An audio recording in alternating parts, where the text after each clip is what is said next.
Now, moving on to the tragedy in Surfside. Search and rescue operations are ongoing as Israeli delegations join in the effort. Every minute counts, but with each passing day, there is less hope of finding survivors.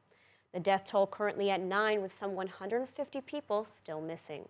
Joining us now via Zoom from the ground is Uriel Goldberg, part of the Israeli Magen David Adom delegation, assisting in the efforts. Uriel, so you're there on the ground in Surfside. What can you tell us about the ongoing search and rescue operation? So up until today, there have been many teams working on the site, American search and rescue team, fire brigade, and yesterday the Israeli IDF search and rescue team joined the efforts. The teams are working around the clock in teams on the site using various tactics to try and find survivors.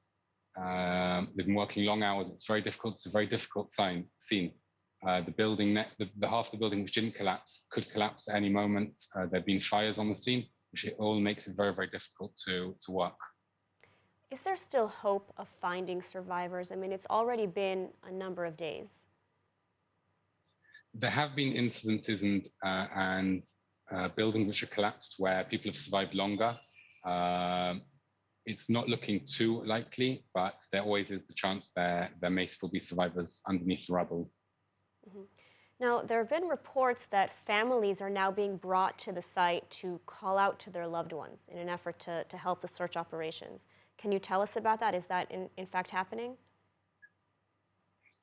The families were brought to site yesterday. It wasn't to call out their loved ones. The teams on the site, they have different systems and techniques which they use to find people.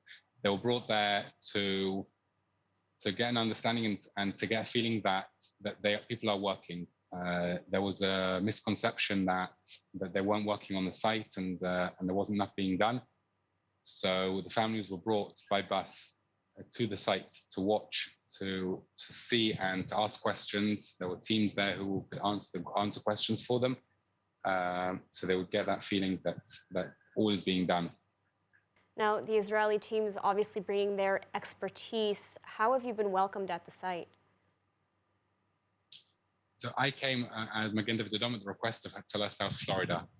Magen David Adom is in contact with Hatzalahs around the world. 2 years ago, we held a conference in Israel where we trained them on this kind of disaster, buildings which were destroyed, earthquakes. And some of the first responders here were actually at the conference and used the skills which they learned in Israel to save lives in the first minutes and hours before the teams arrived.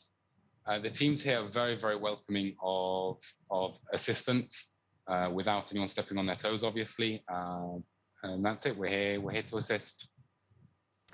All right, Uriel Goldberg, thank you so much for taking the time to speak with us, and good luck with the ongoing efforts.